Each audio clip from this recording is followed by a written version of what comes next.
Ah, the waltz, the elegance, the hint of scandal, and a perfectly timed twirl. And I imagine the Proms throw rather a fabulous Viennese ball. I think we've got a glittering night of music, we've got flirty footwork, we've got enough Strauss to fill a palace.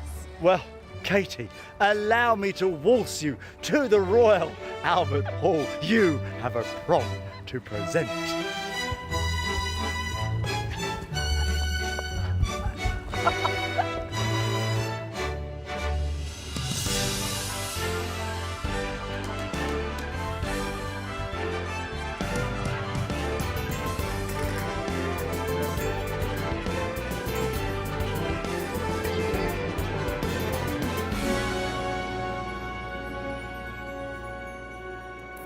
Welcome to the Royal Albert Hall and the BBC Proms, and a concert that celebrates 200 years of Johann Strauss the Younger and the golden age of Vienna, a city of music and good old-fashioned mischief.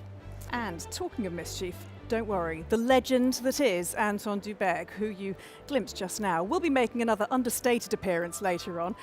He's sharing his wisdom about the Viennese waltz with me, and you've guessed it, there may be some dancing. In the meantime, though, we're going to be hearing from the dazzling Strauss dynasty, of course, but also from Franz Lehár, Karl Zeller, and the lush sounds of Erich Korngold and Amy Beach, all inspired by the Viennese waltz. And with me to waltz through it all is an international opera star, a Proms favourite, and quite possibly the only person who could out-sparkle a crystal chandelier festooned ballroom. It is the fabulous Nikki Spence. Nikki.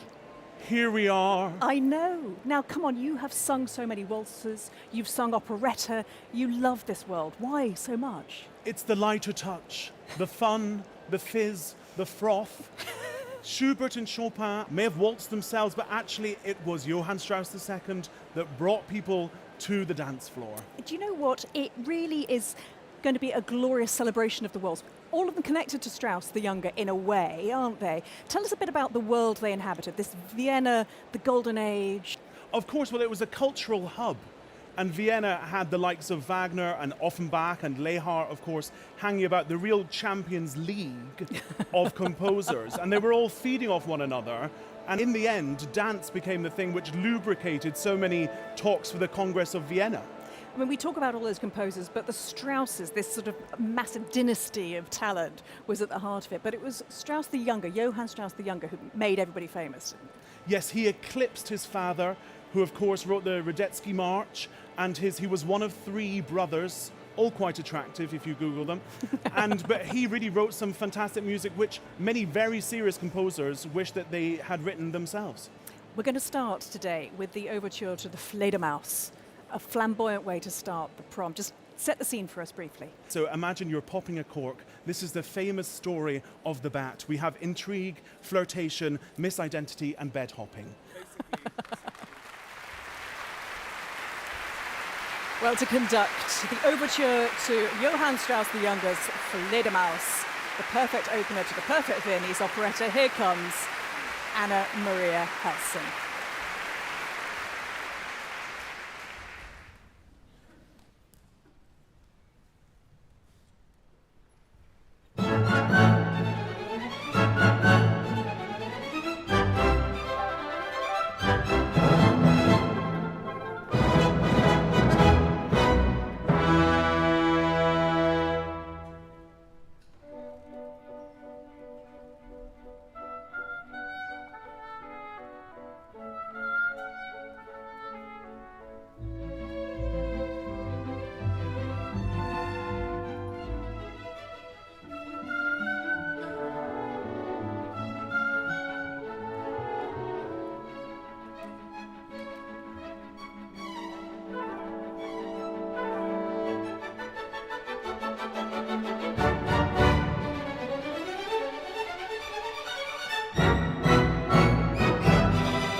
A glorious fizzing start to this Viennese whirl of a prom with the overture to Johann Strauss the Younger's Die Fledermaus. Nicky Spence, you've sung in that operetta, haven't you? I have.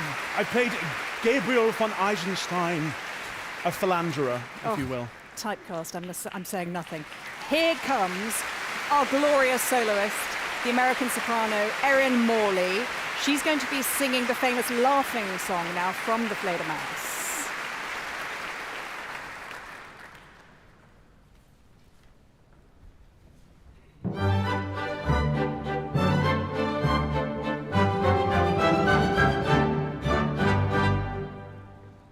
Mein Herr Marquis, ein Mann wie Sie, sollt besser das verstehen. Darum rate ich, ja genauer sich die Leute anzusehen. Die Hand ist doch wohl gar zu fein, dies Füßchen so zierlich und klein.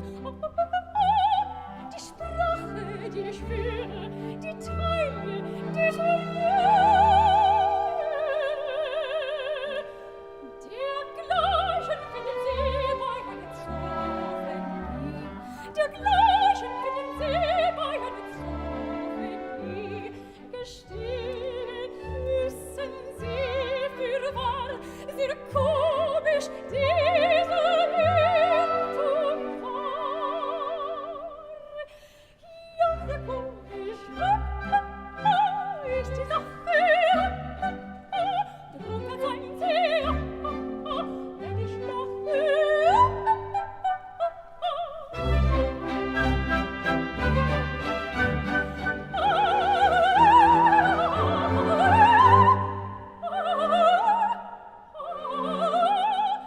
Sehr komisch, Herr Marquis, sind Sie.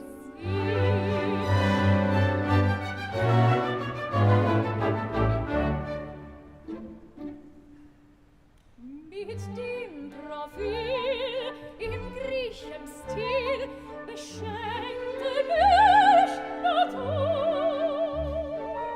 Wenn ich dies Gesicht schon genügend spricht, so sehen Sie die Figur.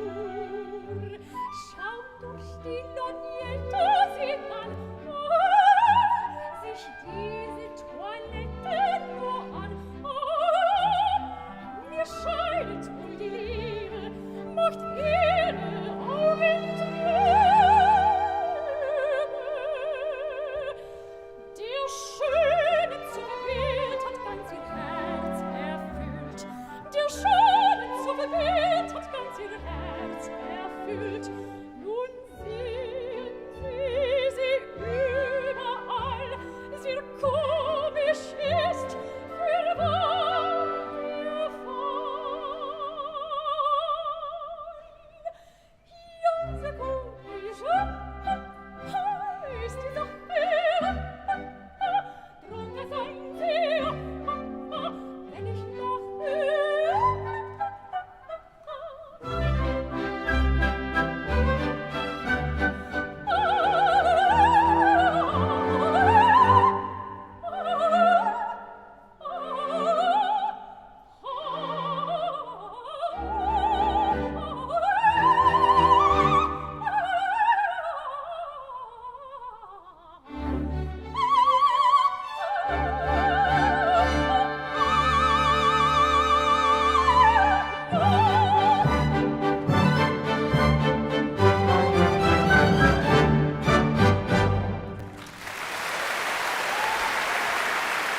Strauss's laughing aria from the Fledermaus.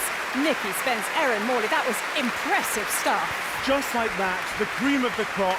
It's amazing. She was pretending to be of high society, which is why she was laughing a lot. I have to say, I just thought she was fabulous. We're going to hear something now by Johann Strauss's brother Joseph.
the Proms debut and the UK premiere of Joseph Strauss's polka called Burning Love.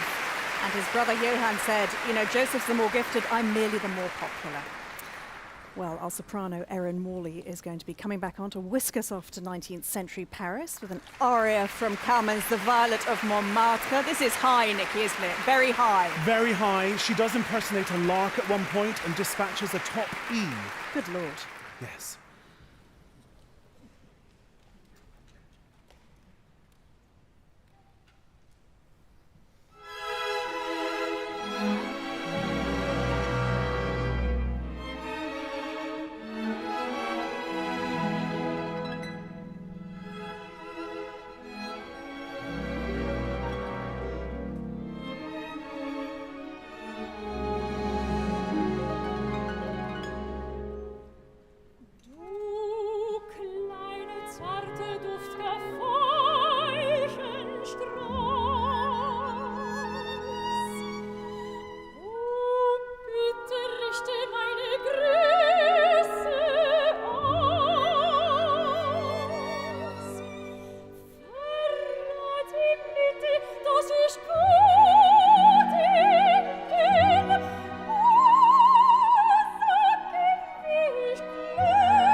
Alles lauscht ringsumher.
The Violet of Montmartre, inspired by the same story as La Bohème. Ah, what a lark indeed. Glorious stuff. Well, we're going to head back now to the heart of old Vienna and Robert Stolz's Wiener Café, written in 1958, looking back fondly on the Vienna of his youth. A love letter to a city he never forgot.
That was Robert Stolz's Wiener Café, his tribute to the Vienna he grew up in, and he did love a waltz, didn't he? He did indeed, and his most treasured possession was a silver embossed baton, which was given via Lehar from Johann Strauss II himself.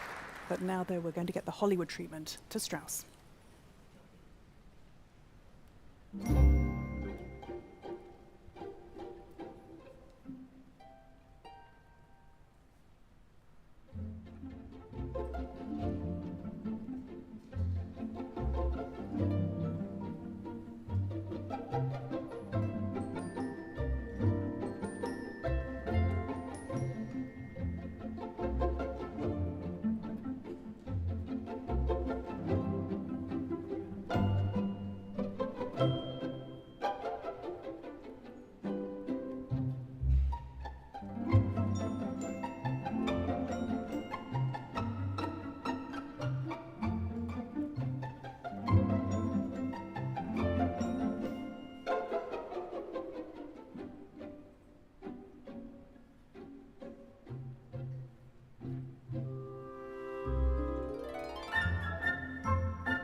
glorious Straussiana by Erich Korngold, performed by the BBC Concert Orchestra, conducted by Anna Maria Helsing, their chief conductor.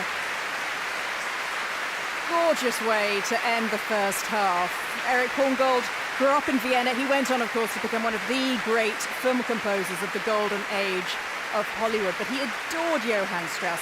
He even knew Johann Strauss the Younger's widow, Adele, and he then reworks 3 forgotten Strauss tunes into that lovely tribute that we just heard. Nikki Spence, what a first half. I've been swaying I know. happily to myself. Have you enjoyed it? Have you been loving it? I've been holding myself back from a fleckle. I've been so excited, I can barely sit in my seat. This music is so entrancing.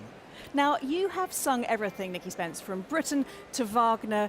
This music, though, this music of Strauss and Lehar and Stolz, it holds its own, doesn't it? It really does. It's serious music, but it's worn so lightly.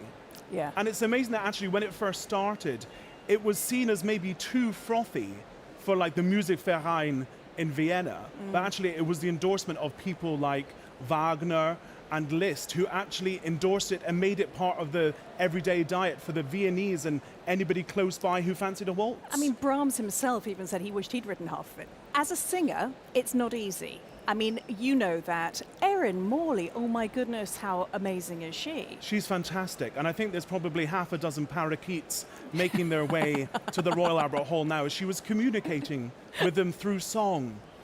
No, she's marvellous. What she does so well, I mean, she's at the top of her game, cream of the crop. We're so lucky to have her here in London. She has a busy schedule. She makes it look so easy because this music is not for the faint-hearted. I must say, I'm absolutely loving it. But of course, we can't talk about Viennese waltzes without turning our attention perhaps to the odd dance or two. And might I have mentioned once or twice to you, Nikki, that I did Strictly a while ago? Did you? I didn't remember that, but yes, I did. It doesn't often come up in our chat, you did does ask it? me to lift you up earlier. I wondered if that was part of the narrative. Well, if I'm going to get to the bottom of the history of the waltz on a night like this, I need to remind myself how it feels to be whirled around a ballroom. There's something about a waltz that never leaves you, even if it has been quite a few years. Now, if only there was someone who, like Johann Strauss, was king of the ballroom that I could just call upon just to find out more. Did you say king of the ballroom? Hello again. Shall we? Let's. Well, this is what I call a nice place for a chat. Isn't it? Oh, no, lovely. Just another afternoon I've got the out. perfect attire for it as well. Nice. You know, we were all right at the Viennese waltz, as I recall. I mean, you always have been, but it came as something of a surprise to me. You were tremendous at it. I was so shocked, I have to say, by just how fast it felt. But of course, at that point, I didn't know much about the history. Sort of old-fashioned and rather quaint and beautiful. Whereas at the time, of course, when it first appeared on the scene, it was far from that. Well, banned, of course. I mean, famously banned because of the speed of the music and the turning and the whirling. Even Lord Byron wrote about what it does to women. Oh, yeah. In a scandalous way. I mean, In he a was scandalous way. what, inducing of lust and In bad behaviour. All of that, all and if I variety. were to marry somebody, he would say, I would be the only person to do the waltz with her. She would not waltz with another man. Is it because people were so close together? Well, firstly, you were standing together. It was the whirling as well. It was sort of intoxicating. So you always dance around each other. It became slightly more intimate because it changed from the man starting with his left foot to the man starting with his right foot. So the man was stepping between the lady's feet, a la her leg. So now this is a different level of intimacy. So the whole thing was very scandalous and very, very raunchy. The only dance ever danced that had been banned. That's the absolutely cast iron way of getting something to be an absolute viral hit, isn't it? Of course, gorgeous music by Johann Strauss. Yeah. King of the waltz. King of the waltz. You took his crown. Him and I Bristly. together. Hope he doesn't mind. What was it about his music, do you think, that sort of worked so well? It's absolutely the perfect phrasing, timing, lilt, and nuance through the music. He is literally the king. I mean, if I was him, I would have done the same thing. It's been a while. Oh, do you fancy a... Shall we? Shame to waste it. Exactly. Right, you're going to have to remind me how this all works, Mr. Beck. So, Yes. this is more the traditional Viennese Yeah. waltz that we know today, Yeah. where I place my body against you. Now I step forward between your feet, and then I step to the side, as do you, and we close our feet. Now, if we keep the same position Yeah. and we keep moving round, Yeah. we start to pivot.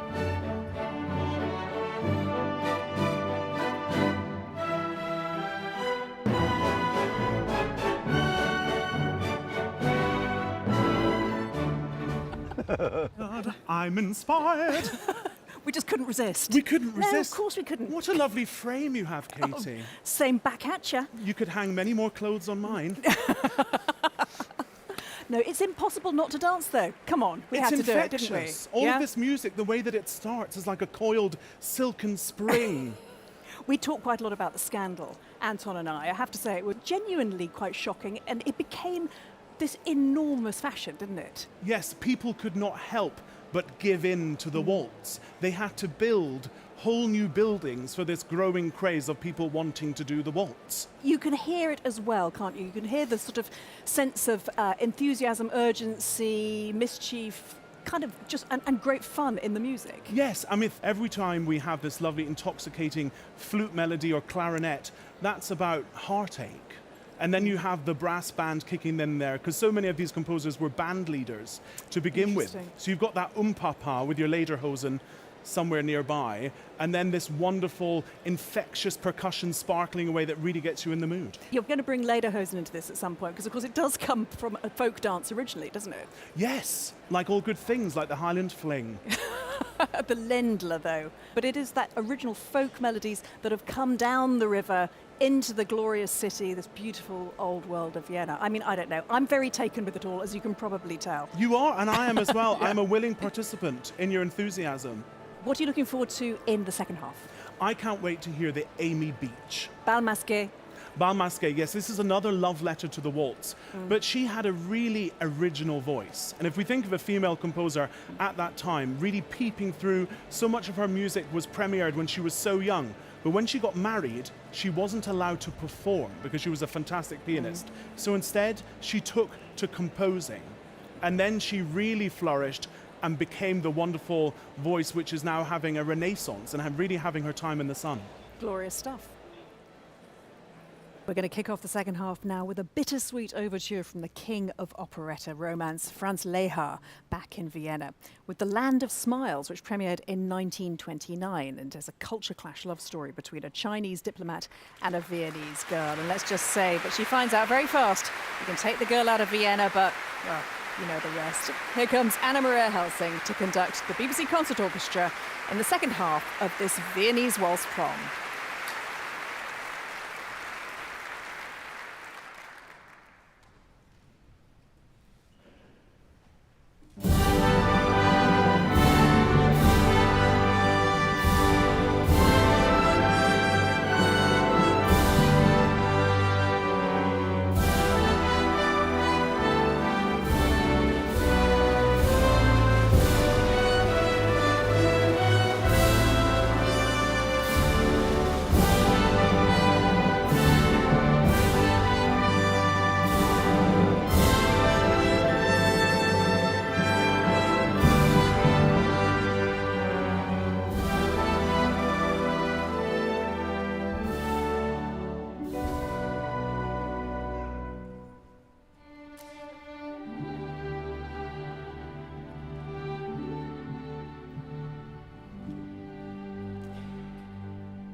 stuff there from the BBC Concert Orchestra, the overture to Lehar's The Land of Smiles. But now we're going to be joined again by soprano Erin Morley, who's going to take us to the mountains of southern Austria for Karl Zeller's Der Vogelhandler, and an aria called When They Give Each Other Roses in Tyrol, which comes from one of the most popular operettas of the 1890s, where love blossoms between a bird seller and a village postmistress. Who best to tell the tale than, in outfit number 2, Erin Morley, looking glorious.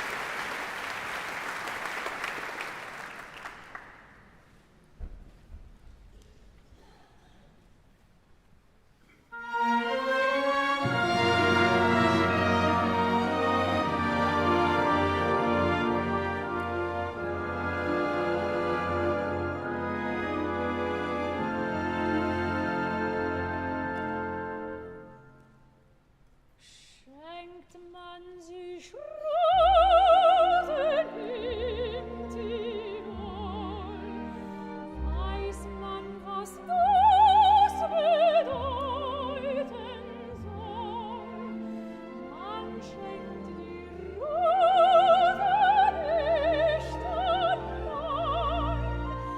man gibt sich selber auch mit Gnade. Darf ich es wirklich so verstehen? Kann ich auf dieses Zeichen gehen? Dann magst du wahrhaft selig gehen. Schenkst mit den Rosen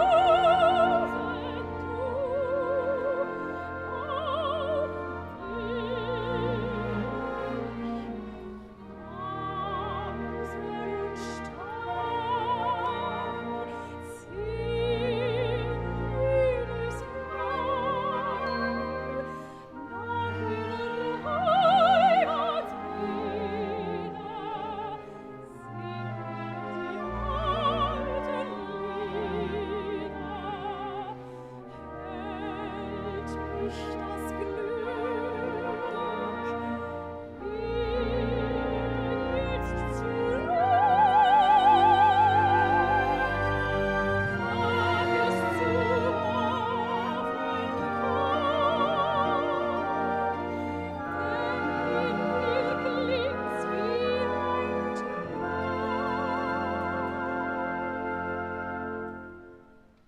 Schenkt man sich Rosen in Tirol,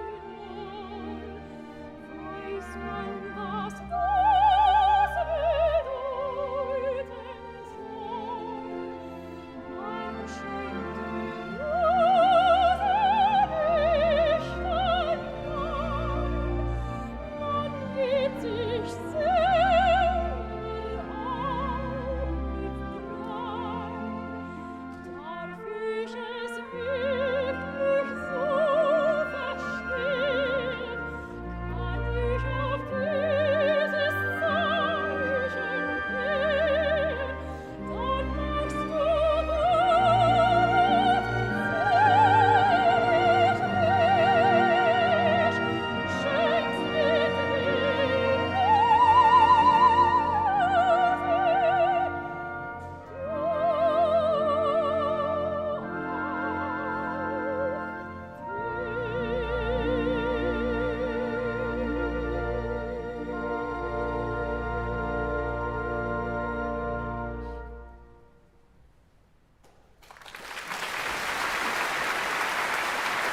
Erin Morley singing When They Give Each Other Roses by Karl Zeller, who was a real rival of Johann Strauss the Younger's, but not even a professional composer. He was a civil servant by day, composer by night. But next, Nikki's favourite, Amy Beecher's Bal Masqué.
Amy Beach's Bal Masqué, written when she was just 26 years old.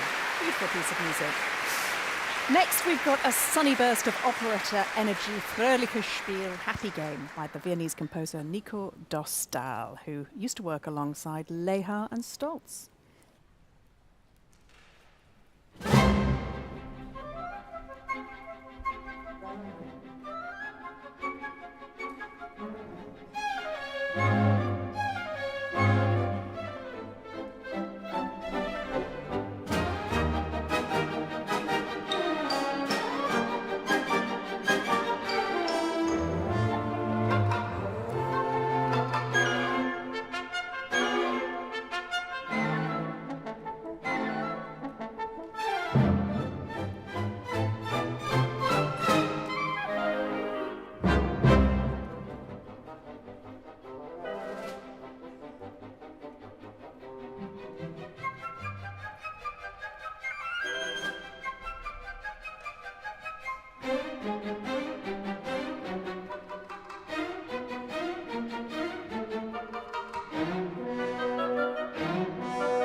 Arturo Dostal's Happy Game, which he wrote in 1955, but harking back to the glory days of old Vienna. Talking of which, the King of Waltz returns now. We've got a piece by Johann Strauss the Younger at his most glorious, of one of his most beloved works, Frühlingsstimmen, or Voices of Spring. And this is going to be performed by Erin Morley, who'll be making her way back onto the stage. Here she comes, Nikki. This is a gorgeous piece, isn't it? Oh, it's great. It's all about renewal and joy coming again, just like the spring. Blooming, bursting into bloom.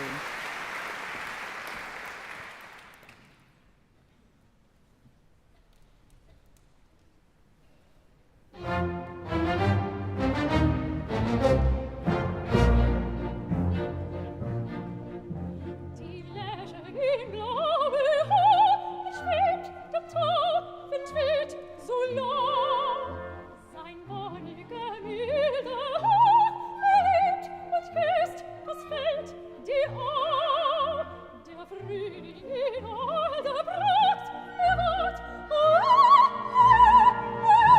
alle Paar, so hübsch mag sein, alles wahr, in Flor ist es weit, Schmerz wird milder, frohe Bild, Glaub an Glück kehrt zurück, Sonnenschein dringt nun ein, alles lacht.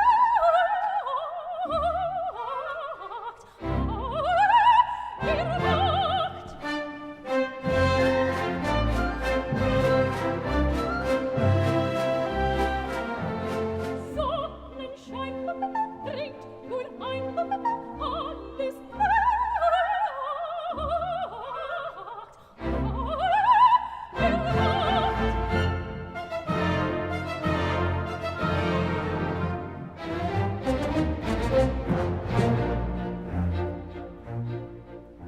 Die Läche in blaue Haar, es schwebt der Tag, weht so lang.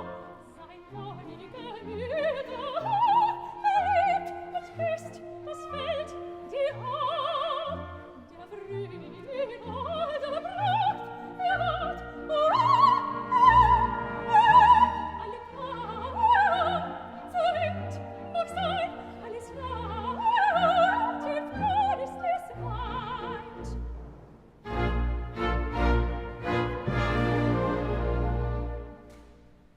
Da strömt auch ihr Liederquell, die zu lang schon schien zu schweigen.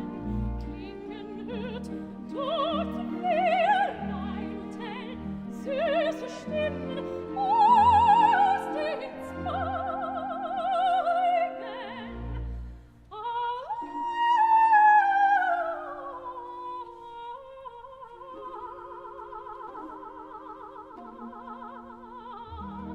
Leis lässt der Nachtigall schon die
Oh, listen to that raw, phenomenal performance from Erin Morley.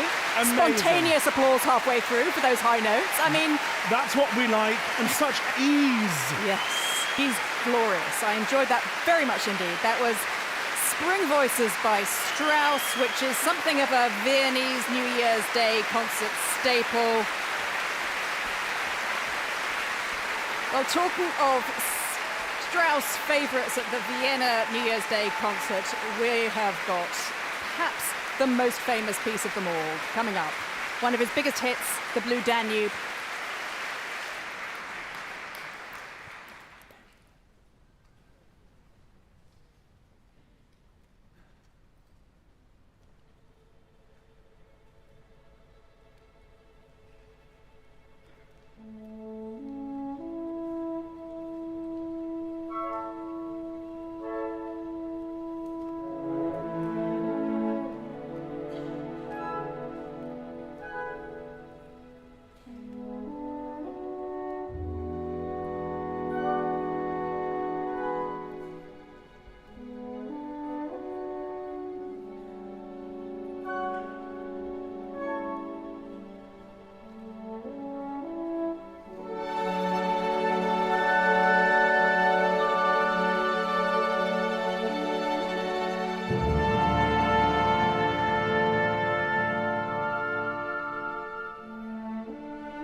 There could only have been one finale to the Viennese Waltz Prom, The Blue Danube by Johann Strauss the Younger. And Nikki, a critic once said, each waltz is a little love story, and that one really is, isn't it? That was it, symphonic splendour.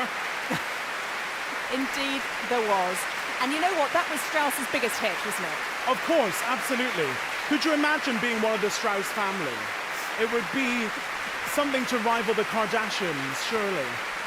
The music has been gorgeous. It's made us sing along and sway, and so gorgeous to see the Prommers dancing up here in the gallery as well. They were inspired. They were. Do you know what, Nikki? I've just been told those Prommers dancing, they're pretty much professionals. Cambridge Austrian Society, apparently, came down specially. Look at that. Time for an encore.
Excellent work from the percussion section there. I mean, real champagne. Exactly, now I'm jealous. I'll race you. Yeah, absolutely, I'll do my lunges. That was fantastic, how joyful. Absolutely, and what better encore to choose than Strauss's Champagne Polka. Loved by the audience. Clearly enjoyed by the orchestra as well. They're having an absolute ball. You can see why this music has been such a treat for everybody for the last 200 years. Exactly, exactly. Well, that's them sorted for the rest of the evening, isn't it? Well, Nikki, thank you so much for being my waltzing buddy up here in the gallery. It has been an absolute delight. There's already so much to enjoy on the BBC iPlayer from this year's Proms, from the Great American Songbook with Samara Joy, to the first televised prom from the Glass House featuring the Royal Northern Sinfonia, so do go and check them out. On BBC 4 and iPlayer on Friday, Anushka Shankar will be taking over the Royal Albert Hall with her extraordinary sitar sound, and you won't want to miss it. And don't forget, every single prom is live on Radio 3 and BBC Sounds, and you can also join me and Petra Trelawney every weekday from 5 p.m. for In Tune on Radio 3, so I hope you'll join us. But from all of us here at the Royal Albert Hall, thank you for being with us. Goodbye.